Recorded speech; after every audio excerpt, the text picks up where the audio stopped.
ನಮಸ್ಕಾರ, ಎಲ್ಲರಿಗೂ ಕನ್ನಡತಿ ಅಡುಗೆ ಚಾನಲ್ಗೆ ಸ್ವಾಗತ. ಬೆಳಗ್ಗೆ ಗಡಿಬಿಡಿಯಲ್ಲಿ ಕಡಿಮೆ ಸಮಯದಲ್ಲಿ ಮನೆಯಲ್ಲಿರುವ ಬೇಸಿಕ್ ಸಾಮಗ್ರಿಗಳನ್ನ ಬಳಸಿ ಒಂದು ಟೇಸ್ಟಿಯಾಗಿರುವಂಥ ಬೆಳಗಿನ ತಿಂಡಿ ಅಥವಾ ಬ್ರೇಕ್ಫಾಸ್ಟ್ ಮಾಡೋ ಯೋಚನೆಯಲ್ಲಿದ್ರೆ ಈ ರೆಸಿಪಿ ಪರ್ಫೆಕ್ಟ್ ಆಗ್ಯದ್ರಿ. ತುಂಬ ಈಸಿನೂ ಅದ, ಟೇಸ್ಟಿನೂ ಅದ. ಇವತ್ತು ಮಾಡ್ತಾ ಇರೋ ರೆಸಿಪಿ ಪೂರಿನೂ ಅಲ್ಲ, ಪರೋಟಾನೂ ಅಲ್ಲ, ಕಚೋರಿನೂ ಅಲ್ಲ. ತುಂಬ ಸಿಂಪಲ್ ಅದ್ರಿ, ಟೇಸ್ಟ್ ಅಂತೂ ಅದ್ಭುತ. ಹಂಗಿತ್ತಂದ್ರೆ ಇದನ್ನ ಹೆಂಗೆ ಮಾಡೋದಂತ ಹೇಳಿ ನೋಡ್ಕೊಂಬರೋಣ ಬರ್ರಿ. ಇಲ್ಲಿ ಅರ್ಧ ಕ್ಯಾರೆಟನ್ನು ತುರಿದು ಬಿಟ್ಟು ಹಾಕಿದ್ದೀನಿ. ನೀವು ಸಣ್ಣದಾಗಿ ಕಟ್ ಮಾಡಿಬಿಟ್ಟು ಹಾಕೋಬೋದು. ಅರ್ಧ ಟೊಮ್ಯಾಟೋನ ಹಾಕಿದ್ದೀನಿ, ಬೀಜನ ತೆಗೆದ್ಬಿಟ್ಟು ಕಟ್ ಮಾಡಿ ಹಾಕಿನ್ರಿ. ಒಂದು ಸಣ್ಣ ಈರುಳ್ಳಿಯನ್ನು ಸಣ್ಣದಾಗಿ ಕಟ್ ಮಾಡಿ ಹಾಕಿದ್ದೀನಿ. 2 ಮೆಣಸಿನ್ಕಾಯಿನ ಹಾಕಿದ್ದೀನಿ. ಖಾರ ನೀವು ನೋಡಿಬಿಟ್ಟು ಹಾಕೋರಿ. ಇದಕ್ಕೆ ನಾನಿಲ್ಲಿ ಅರ್ಧ ಕಪ್ ಆಗಷ್ಟ ಕ್ಯಾಬೇಜನ್ನು ಸಣ್ಣದಾಗಿ ಉದ್ದುದಾಗಿ ತೆಳವಾಗಿ ಕಟ್ ಮಾಡಿ ಹಾಕ್ತಾ ಇದ್ದೀನಿ ರೀ. ಇದಕ್ಕೊಂದು ಸ್ವಲ್ಪ ಅರ್ಧ ಸ್ಪೂನ್ ಆಗಷ್ಟೇ ರೆಡ್ ಚಿಲ್ಲಿ ಫ್ಲೆಕ್ಸನ್ನು ಹಾಕ್ತಾ ಇದ್ದೀನಿ. ನೀವು ಮಕ್ಕಳು ತಿಂತಿದ್ರಂದ್ರೆ ಹಸಿ ಮೆಣಸಿನ್ಕಾಯಿ ಬಿಟ್ಟು ರೆಡ್ ಚಿಲ್ಲಿ ಫ್ಲೆಕ್ಸನ್ನು ಅಷ್ಟೇ ಹಾಕೋಬೋದು. ಸ್ವಲ್ಪ ಕಟ್ ಮಾಡಿ ಇಟ್ಕೊಂಡಿರುವಂಥ ಕೊತ್ತಂಬರಿ ಸೊಪ್ಪು, ಫ್ರೆಶ್ ಆಗಿರೋ ಕರಿಬೇವು ಸೊಪ್ಪನ್ನು ಹಾಕಿದ್ದೀನಿ. ಮತ್ತು ಬೀನ್ಸು, ಕ್ಯಾಪ್ಸಿಕಮ್ಮನ್ನು ನೀವು ಸಣ್ಣದಾಗಿ ಕಟ್ ಮಾಡಿಬಿಟ್ಟು ಹಾಕೋಬೋದು. ರುಚಿಗೆ ತಕ್ಕಷ್ಟು ಉಪ್ಪನ್ನು ಹಾಕ್ತಾ ಇದ್ದೀನಿ. ಇದಕ್ಕೆ ಉಪ್ಪನ್ನು ಹಾಕಿಬಿಟ್ಟು 1/4 ಟೀ ಸ್ಪೂನ್ ಆಗಷ್ಟೇ ಅರಿಶಿನ ಹಾಕೊಂಡ್ಬಿಟ್ಟು ಮಿಕ್ಸ್ ಮಾಡ್ಕೊತೀನಿ ರೀ. ನಿಮ್ಮ ಮನೆಯಲ್ಲಿ ಯಾವ ತರಕಾರಿ ಇದಾವಲ್ಲ ಅದನ್ನು ಅಷ್ಟೇ ಹಾಕಿರಿ. ನೀವು ಬರೀ ಈರುಳ್ಳಿ, ಟೊಮ್ಯಾಟೊ, ಹಸಿಮೆಣಸಿನ್ಕಾಯಿ, ಕೊತ್ತಂಬರಿ ಸೊಪ್ಪು ಅಷ್ಟೇ ಇದ್ರೂ ಹಾಕಿರಿ. ಹೆಲ್ದಿ ಇರಲಿ ಅಂತ ಹೇಳಿ ನಾನು ವೆಜಿಟೇಬಲ್ಸನ್ನು ಏನು ಮಾಡಿದ್ದೀನಿ ಅಥವಾ ತರಕಾರಿಯನ್ನು ಜಾಸ್ತಿ ಹಾಕಿದ್ದೀನಿ. ನೋಡಿ, ಎಲ್ಲ ವೆಜಿಟೇಬಲ್ಸ್ ಜೊತೆ ಉಪ್ಪು, ಅರಿಶಿಣ ಎಲ್ಲ ನೀಟಾಗಿ ಮಿಕ್ಸ್ ಆಗಿದ್ರೆ ಇದು ನಾನು ಕತಕ ಸೈಡ್ಗೆ ಇಡ್ತೀನಿ. ಈಗ ಮಿಕ್ಸಿ ಜಾರ್ಗೆ ನಾನಿಲ್ಲಿ 1 ಬಟ್ಲಾಗಷ್ಟೇ ಸಣ್ಣ ರವೆ, ಉಪ್ಪಿಟ್ಟು ರವೆ ಅಥವಾ ಬಾಂಬೆ ರವೆ ಅಂತ ಏನು ಕರಿತೀವಲ್ಲ ಅದನ್ನು ತೊಗೊಂಡಿದ್ದೀನಿ. 2 ಸ್ಪೂನ್ ಆಗಷ್ಟೇ, ದೊಡ್ಡ ಸ್ಪೂನಿಂದ 2 ಸ್ಪೂನ್ ಆಗಷ್ಟೇ ಮೊಸರನ್ನು ಹಾಕ್ತಾ ಇದ್ದೀನಿ. ಸಪ್ಪಗಿರೋ ಮೊಸರನ್ನೇ ಹಾಕಿರಿ, ಹುಳಿ ಮೊಸರು ಹಾಕಬೇಡ್ರಿ. ಇದಕ್ಕೆ 1 ಮೀಡಿಯಮ್ ಸೈಜದ ಆಲೂಗಡ್ಡೆನ ತುರಿದ್ಬಿಟ್ಟು ಕಪ್ ಆಗಬಾರ್ದು ಅಂತ ಹೇಳಿ ನೀರಿನಲ್ಲಿ ಹಾಕಿಟ್ಟಿದ್ದೆ. ಆ ನೀರನ್ನು ಹಿಂಡಿಬಿಟ್ಟು ಹಾಕ್ತಾ ಇದ್ದೀನಿ. ನೋಡಿ, ಸಣ್ಣ ಸಣ್ಣ ಕಟ್ ಮಾಡಿಬಿಟ್ಟು ಹಾಕ್ಬೋದು. ಅದರ ರುಬ್ಬಿರೋ ಚಿಕ್ಕ ಚಿಕ್ಕ ಆಲೂಗಡ್ಡೆ ಪೀಸ್ ಉಳಿತಾವತ್ತು ಹೇಳಿ ನಾನು ತುರಿದ್ಬಿಟ್ಟನೆ ಹಾಕಿನಿ. ಇದಕ್ಕೊಂದು ಸ್ವಲ್ಪ ನೀರನ್ನು ಹಾಕಿಬಿಟ್ಟು ನುಣ್ಣಗೆ ರುಬ್ಕೊಂಡು ತೊಗೋತೀನಿ. ನೋಡಿರಿ, ಕಟ್ ಮಾಡಿ ಹಾಕೋದಕ್ಕಿಂತ ಆಲೂಗಡ್ಡೆಯನ್ನು ತುರಿದ್ಬಿಟ್ಟನೆ ಹಾಕಿರಿ. ನೋಡಿ, ನುಣ್ಣಗೆ ರುಬ್ಕೊಂಡು ತೊಗೊಂಡಿದ್ದೀನಿ. ಈಗ ಇದನ್ನು ಏನು ಮಾಡೋಣ್ರಿ, ಆ ವೆಜಿಟೇಬಲ್ಸ್ ಏನು ಮಿಕ್ಸ್ ಮಾಡಿಟ್ಟಿದ್ದಿಲ್ಲ ಅದಕ್ಕೆ ಹಾಕ್ತಾ ಇದ್ದೀನಿ. ನೋಡಿ 1 ಬಟ್ಲಾಗಷ್ಟೇ ರವೆನ ತೊಗೊಂಡಿದ್ದೀನಿ. ಈಗ ಎಲ್ಲ ವೆಜಿಟೇಬಲ್ಸ್ ಜೊತೆ ಆ ರವೆನ ಏನು ರುಬ್ಕೊಂಡಿದ್ದಿಲ್ಲ ಅದನ್ನು ನೀಟಾಗಿ ಮಿಕ್ಸ್ ಮಾಡಿದ್ದೀನಿ. ನೋಡಿರಿ, ಈ ಹಾಕಿರುವ ರವೆ ನೆನೆಲಿರಿ, ಮುಚ್ಚಿ ಒಂದು 10 ನಿಮಿಷ ಸೈಡಿಗೆ ಇಡ್ತೀನಿ. ಇದಕ್ಕೊಂದು ಬೆಸ್ಟ್ ಕಾಂಬಿನೇಷನ್ ಆಗಿ ಚಟ್ನಿ ಮಾಡ್ತಾಯಿದ್ದೀನಿ. ಅರ್ಧ ಸ್ಪೂನ್ ಆಗಷ್ಟೇ ಎಣ್ಣೆ ಹಾಕ್ತಾಯಿದ್ದೀನಿ. ಎಣ್ಣೆ ಕಾಯ್ದ ಮೇಲೆ 1/4 ಟೀ ಸ್ಪೂನ್ ಆಗಷ್ಟೇ ಕಡಲೆಬೇಳೆ, ಉದ್ದಿನಬೇಳೆ ಹಾಕಿದ್ದೀನಿ ರೀ. ಆ ಕಡಲೆಬೇಳೆ, ಉದ್ದಿನಬೇಳೆ ಲೈಟ್ಗಾಗಿ ಕೆಂಪಗಾಗಲಿ ರೀ.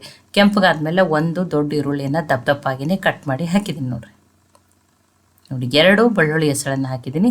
ಆ ಈರುಳ್ಳಿನೂ ಸಾಫ್ಟಾಗಿ ಸ್ವಲ್ಪ ಲೈಟಾಗಿ ಕಲರ್ ಚೇಂಜ್ ಆಗೋವರೆಗೂ ಏನು ಮಾಡ್ತೀನಿ, ಈರುಳ್ಳಿಯನ್ನು ಎಣ್ಣೆಯಲ್ಲೇ ಹುರಿದ್ಬಿಟ್ಟು ತೊಗೋತೀನಿ ರೀ. ಇದಕ್ಕೊಂದು ಸ್ವಲ್ಪ ಫ್ರೆಶ್ ಆಗಿರೋ ಕರಿಬೇವು ಸೊಪ್ಪು, 1 ಬಟ್ಟಾಗಷ್ಟೇ ಹುಣಸೆ ಹಣ್ಣನ್ನು ಹಾಕಿದ್ದೀನಿ. ನೋಡಿರಿ, ಈಗ ಅದನ್ನು ಹುರಿದ್ಬಿಟ್ಟು ತೊಗೊಂಡಿದ್ದೀನಿ. ಅರ್ಧ ಸ್ಪೂನ್ ಆಗಷ್ಟೇ ರೆಡ್ ಚಿಲ್ಲಿ ಪೌಡ್ರನ್ನು ಹಾಕಿದ್ದೀನಿ. ರೆಡ್ ಚಿಲ್ಲಿ ಪೌಡ್ರ್ ಹಾಕಿದ್ಮೇಲೆ ಲೋ ಫ್ಲೇಮ್ದಲ್ಲಿ ಇಟ್ಟನೆ ಅದನ್ನೇನು ಮಾಡಿರಿ, ಹುರಿದ್ಬಿಟ್ಟು ತೊಗೊರಿ. ಇಲ್ಲ ರೆಡ್ ಚಿಲ್ಲಿ ಪೌಡ್ರ್ ಸೀದೋಗ್ತದೆ. ಅದು ಗ್ಯಾಸನ್ನು ಆಫ್ ಮಾಡಿ ಆರಿದ್ಮೇಲೆ ಇದನ್ನು ಮಿಕ್ಸಿ ಜಾರಿಗೆ ಹಾಕೋತಾ ಇದ್ದೀನಿ. ನೋಡಿ, ಇದಕ್ಕೊಂದು ಸ್ವಲ್ಪ ರುಚಿಗೆ ತಕ್ಕಷ್ಟು ಉಪ್ಪನ್ನು ಹಾಕ್ತಾ ಇದ್ದೀನಿ. ಇದಕ್ಕೊಂದು ಸ್ವಲ್ಪ ನೀರನ್ನು ಹಾಕಿಬಿಟ್ಟು ನುಣ್ಣಗೆ ರುಬ್ಕೊಂಡು ತೊಗೋತೀನಿ ರೀ. ಚಟ್ನಿ ಎಷ್ಟು ತೆಳು ಬೇಕೋ ಗಟ್ಟಿ ಬೇಕೋ ನೀವು ಉಪ್ಪು ನೀರನ್ನು ಹಾಕಿಬಿಟ್ಟು ಅಡ್ಜಸ್ಟ್ ಮಾಡ್ಕೊರಿ. ನೋಡಿ, ಚಟ್ನಿ ಕಲರ್, ಈರುಳ್ಳಿ ಚಟ್ನಿ ಕಲರ್ನು ನೋಡಿರಿ ತುಂಬಾ ಚೆನ್ನಾಗಿ ಬಂದ. ಇದನ್ನು ಹಾಗೇನೂ ಸರ್ವ್ ಮಾಡ್ಬೋದು, ಟೇಸ್ಟ್ ಚೆನ್ನಾಗಿರ್ತದೆ. ಆದರೆ ಇದಕ್ಕೊಂದು ಸ್ವಲ್ಪ ಎಣ್ಣೆ, ಸಾಸಿವೆ, ಜೀರಿಗೆ, ಒಂದು ಸ್ವಲ್ಪ ಉದ್ದಿನಬೇಳೆ, ಕರಿಬೇವು ಸೊಪ್ಪಿನ ಒಗ್ಗರಣೆ ಹಾಕಿದ್ರೆ ಟೇಸ್ಟ್ ಇನ್ನೂ ಜಾಸ್ತಿ ಆಗ್ತದೆ ರೀ. ನೋಡಿ, ಇದು ಇದ್ರ ಜೊತೆ ಅಷ್ಟೇ ಅಲ್ಲ, ಇಡ್ಲಿ, ದೋಸೆ, ಪಡ್ಡು, ನೀರು ದೋಸೆ ಜೊತೆನೂ ಬೆಸ್ಟ್ ಕಾಂಬಿನೇಷನ್. ನೋಡಿರಿ, ತುಂಬ ಟೇಸ್ಟಿಯಾಗಿರುವಂಥ ಈರುಳ್ಳಿ ಚಟ್ನಿ ರೆಡಿ ಆಗಿದ್ರೆ. ಈಗ ಚಟ್ನಿನೂ ಅನ್ಕತಕ ಏನು ಮಾಡ್ತೀನಿ, ಸೈಡಿಗೆ ಇಡ್ತೀನಿ ರೀ. ಚಟ್ನಿ ರೆಡಿ ಆಗಿದೆ.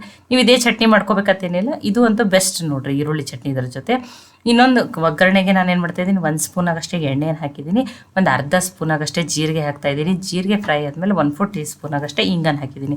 ಹಿಂಗೆ ಹಾಕಿದ್ಮೇಲೆ ಇಮಿಡಿಯೇಟ್ ಗ್ಯಾಸನ್ನು ಆಫ್ ಮಾಡಿಬಿಡ್ರಿ, ಇಲ್ಲಾಂದ್ರೆ ಹಿಂಗೆ ಬೇಗನೆ ಸೀದ್ ಹೋಗ್ತದೆ.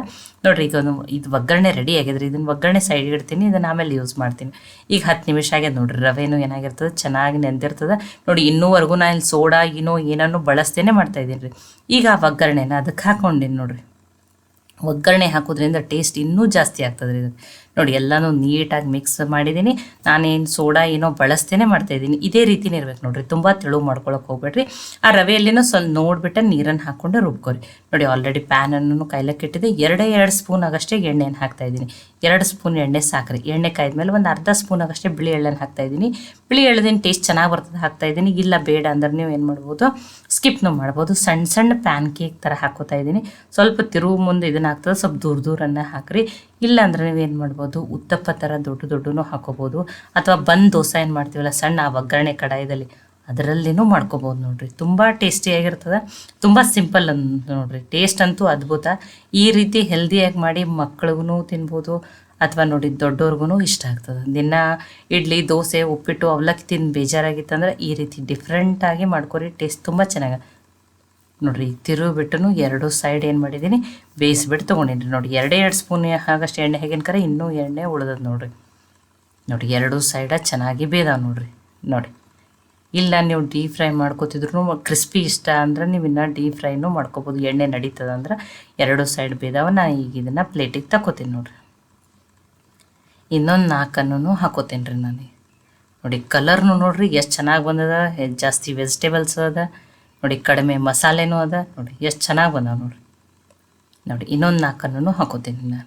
ನೋಡಿ ಎಷ್ಟು ಸಮೀಪದಿಂದನೂ ತೋರ್ಸಾತೀನಿ, ಏನು ಎಣ್ಣೆ ಹಿಡ್ದಿಲ್ಲ, ಕಡಿಮೆ ಎಣ್ಣೆ, ಕಲರ್ಫುಲ್ಲ, ಟೇಸ್ಟಿನೂ ಅದ ನೋಡಿ. ಆ ರವೆಯಿಂದ ಹೊರಗಿನ ಲೇಯರ್ ಕ್ರಿಸ್ಪಿ ಇರ್ತದೆ ರೀ, ಆಲೂಗಡ್ಡೆ ಹಾಕಿ ರುಬ್ಬಿರೋದ್ರಿಂದ ಒಳಗಡೆಯಿಂದ ಸಾಫ್ಟ್ ಇರ್ತದೆ ನೋಡಿರಿ. ಎಷ್ಟು ಚೆನ್ನಾಗಿ ಬಂದಾವೆ ನೋಡಿ.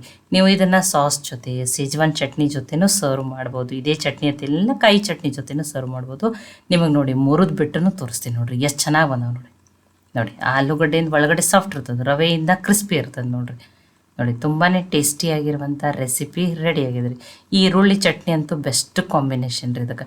ಅಥವಾ ನೀವು ಕಡಿಮೆ ಸಮಯದಲ್ಲಿ ಇನ್ಸ್ಟೆಂಟಾಗಿ ಸೋಡಾ ಏನೋ ಬಳಸ್ತೇನೆ ಯಾವ್ಯಾವ ರೀತಿ ಬ್ರೇಕ್ಫಾಸ್ಟ್ಗಳನ್ನ ಮಾಡ್ತೀರತ್ತ ಹೇಳಿನೂ ನನಗೆ ಕಮೆಂಟ್ ಮಾಡ್ತೀವಿ ರೀ. ತುಂಬ ಸಿಂಪಲ್ ಅದ, ಟೇಸ್ಟ್ ಅಂತೂ ಅದ್ಭುತ ನೋಡಿರಿ. ಇದನ್ನು ರವೆಯಿಂದ ಮಾಡಿರುವ ತರಕಾರಿಯ ಪ್ಯಾನ್ ಕೇಕ್ ಅಂತಲೂ ಹೆಸರಿಟ್ಟಿದ್ದೀನಿ.